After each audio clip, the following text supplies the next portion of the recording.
Voyager had been on a journey of exploration towards the North Pole. He was homeward bound, but unfortunately, the icy grip of the northern winter closed in, and the Voyager was surrounded by great blocks of solid ice. Her captain and crew were prepared for a weary wait before the thaw set in, and they could continue their journey home. Shortly after noon, Captain Walton and his first mate, Mr. Boyd, were standing on the deck of the Voyager. They looked out across the icy waste.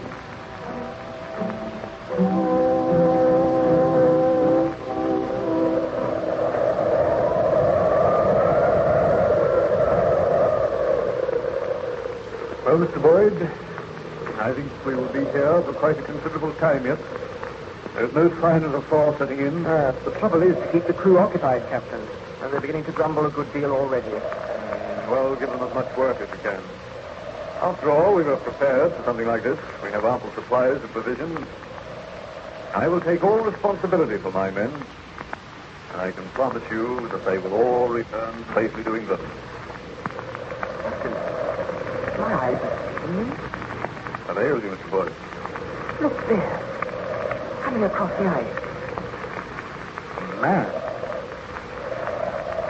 Are all the crew accounted for, Mr. Boyd? No one has left the vessel, sir. Approaches the side of the vessel. Ahoy there! The ship here. No, I must be dreaming.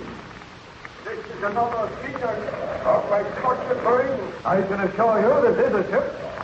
Give orders that the strangers be helped aboard, Mr. Boyd. Aye, aye, sir. What ship is this? Whither are you bound? My men are coming to help you aboard now, sir. Bring him up that rope ladder. Steady there. Stranger appears to speak good English. Yes? I wonder where he came from. I can't understand it. A man wandering about all alone out here. The wind and the snow is howling about. And they're bringing him aboard now, sir. Who is the captain of this vessel? I am, Captain. My name is Walton. And whither is this vessel bound? We have been on a voyage of exploration towards the North Pole. We commenced our journey homeward. The ice closed in on us.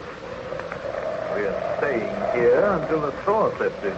May I crave your hospitality and shelter? Most certainly, sir. May I ask your name?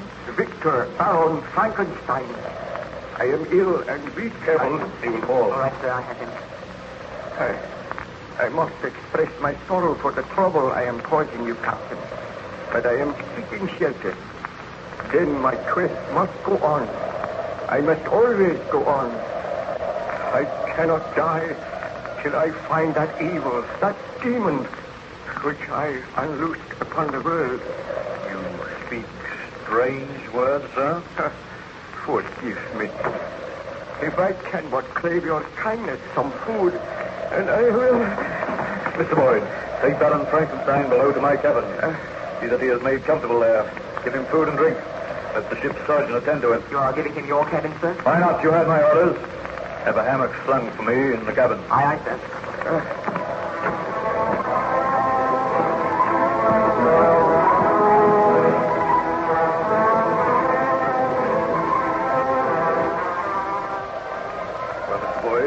How does the stranger progress? We put him to bed, sir. He slept for quite a long time. He seems better now, but I think his mind is rambling. Why do you say that? Well, ever and anon he speaks of some demon, some fearful monster. He peers through the porthole. We had to use force on one occasion to persuade him to return to his bed.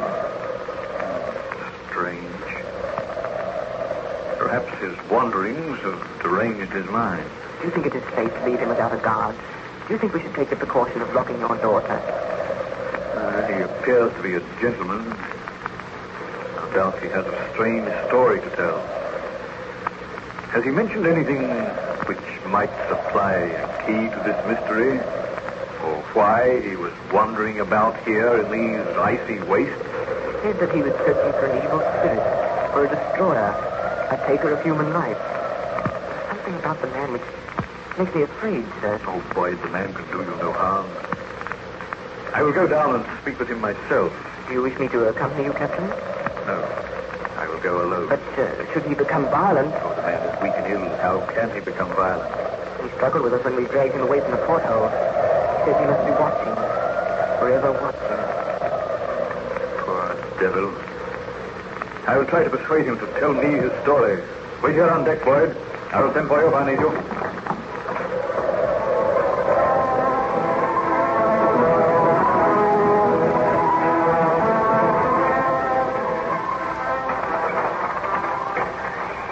Pardon my intrusion, Baron Frankenstein. I came to inquire after your help. Why was I locked in this cabin? Why are you keeping me a prisoner? I am considering your own safety. Considering my own safety? I tell you, sir, my life means nothing to me. I wish to repair the great wrong which I have done. My friends, my family, they have all been murdered. And I am the murderer. You know not what you say. Look on me, Captain. You are looking on a man who unleashed a horror on this world. A man who is responsible for the murder of his beloved wife, his best friend, for the murder of little children. Are you a fugitive from justice? I am not a fugitive. I have been punished because I tried to usurp the rights of God. Now I seek to repair the wrong which I did. I do not understand you. Bid your sailors keep a close watch. Somewhere in these white wastes, somewhere near here, there is a monster, a creature who delights in taking human life. None of you is safe. Your wanderings and your hardships have caused you to imagine these things. No, I swear it is the truth.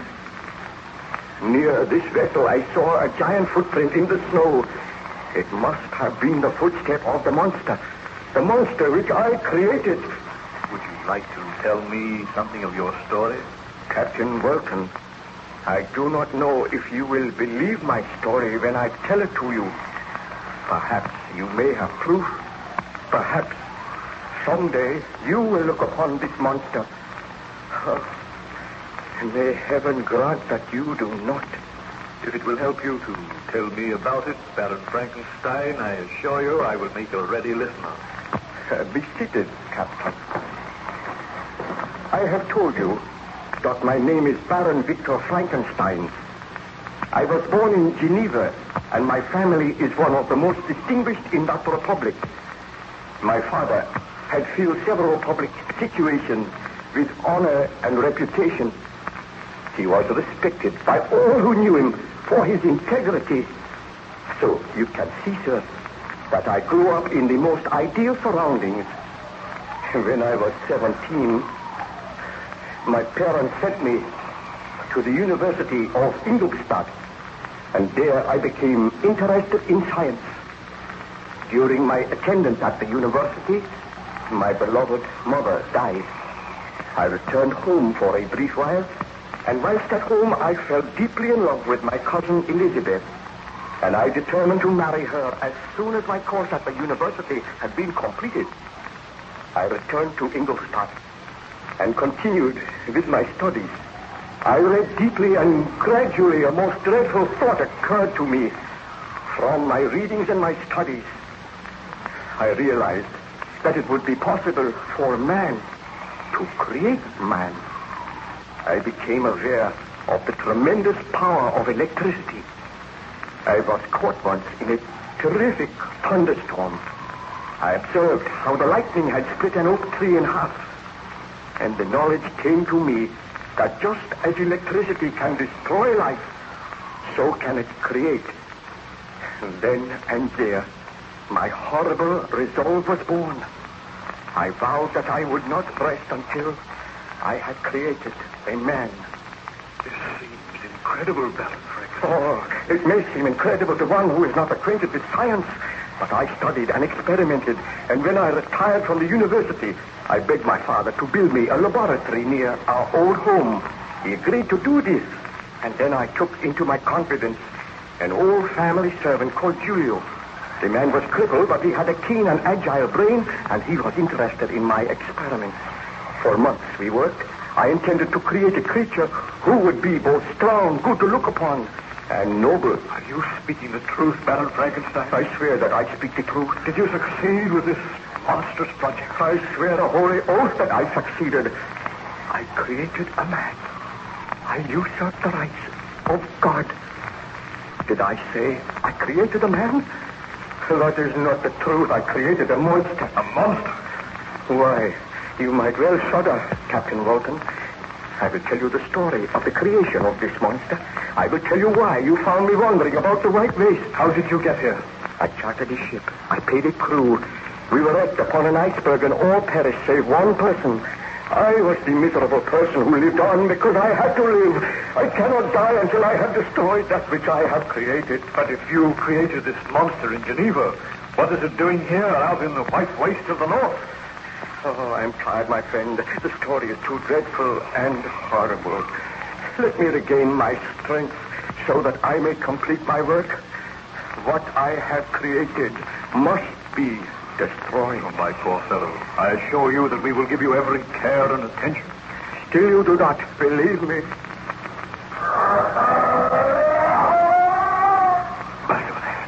What was that?